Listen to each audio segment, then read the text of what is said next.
Halo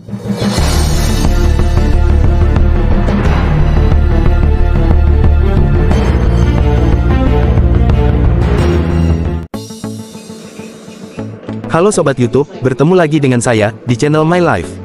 Hari ini, saya akan membagikan informasi tentang Myasthenia Gravis. Saksikan video ini sampai selesai, jangan lupa untuk subscribe, like, dan komen di channel saya. Selamat menonton. Myasthenia Gravis adalah jenis penyakit yang menyerang persambungan antara saraf dengan otot.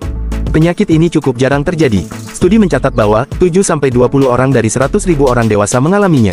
Penyakit ini diketahui lebih banyak dialami oleh wanita berusia 30 tahun, atau pria berusia sekitar 40-50 tahun. Dahulu angka kematian akibat Myasthenia Gravis mencapai 50-80%. Namun kini dengan kemajuan pengobatan, angka kematian berhasil ditekan hingga 2%. Pada kondisi normal, agar otot bisa bergerak, tubuh memerlukan adanya kerjasama antara saraf dan otot. Di antara saraf dan otot ini, terdapat persambungan yang disebut neuromuscular junction. Agar perintah dari saraf bisa dikerjakan oleh otot, perlu adanya zat bernama asetilkolin, yang dikeluarkan di neuromuscular junction, yang akan ditangkap oleh reseptor untuk diteruskan ke otot. Pada penyakit Myasthenia Gravis, terdapat antibodi tidak normal, yang menyebabkan asetilkolin tidak bisa ditangkap oleh reseptor. Akibatnya, perintah dari saraf, tidak bisa diteruskan ke otot. Sehingga meski tubuh ingin menggerakkan otot, otot tetap lemas dan tidak berkontraksi. Hingga saat ini, penyebab munculnya antibodi abnormal ini belum diketahui. Namun, pada 75% kasus Myasthenia Gravis ditemukan adanya gangguan pada kelenjar timus, berupa pembesaran kelenjar timus atau tumor pada kelenjar timus. Gejala utama Myasthenia Gravis adalah kelemahan otot. Otot yang paling sering mengalami kelemahan adalah otot di sekitar mata, serta otot lengan, dan tungkai atas. Karena kelemahan otot mata, gejala khas yang dialami penderita Myasthenia Gravis adalah kelopak mata turun, biasanya satu sisi, dan mengalami penglihatan ganda.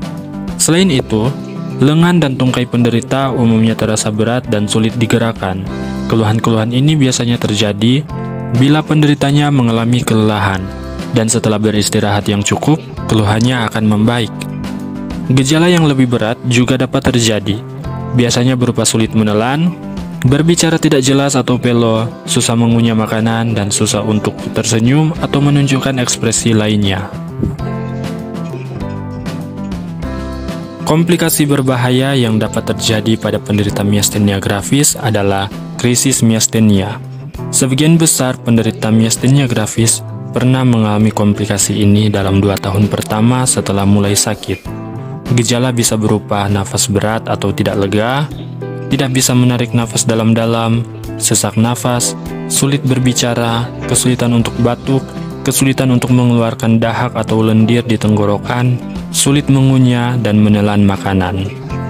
Prognosis pasien dengan Myasthenia Gravis bervariasi bergantung perjalanan penyakitnya. Penyebaran imun secara cepat dari satu otot ke otot lainnya terjadi pada beberapa kasus, akan tetapi tidak sedikit juga pasien yang progresivitas penyakitnya tidak berubah selama bertahun-tahun.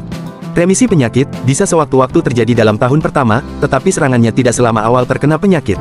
Relapse juga dapat muncul akibat infeksi, sebagai faktor pencetusnya. Kematian biasanya paling tinggi insidensinya pada tahun pertama setelah onset dari awal Myasthenia Gravis. Periode kedua bahaya ada pada 4-7 tahun sesudah onset. Setelah waktu ini, penyakitnya cenderung untuk stabil dan risiko relapse menurun. Kematian paling sering diakibatkan oleh komplikasi paru, berupa pneumonia aspirasi. Terima kasih telah menonton video ini, semoga informasi yang disampaikan bermanfaat, salam sehat, dan sampai bertemu di video selanjutnya.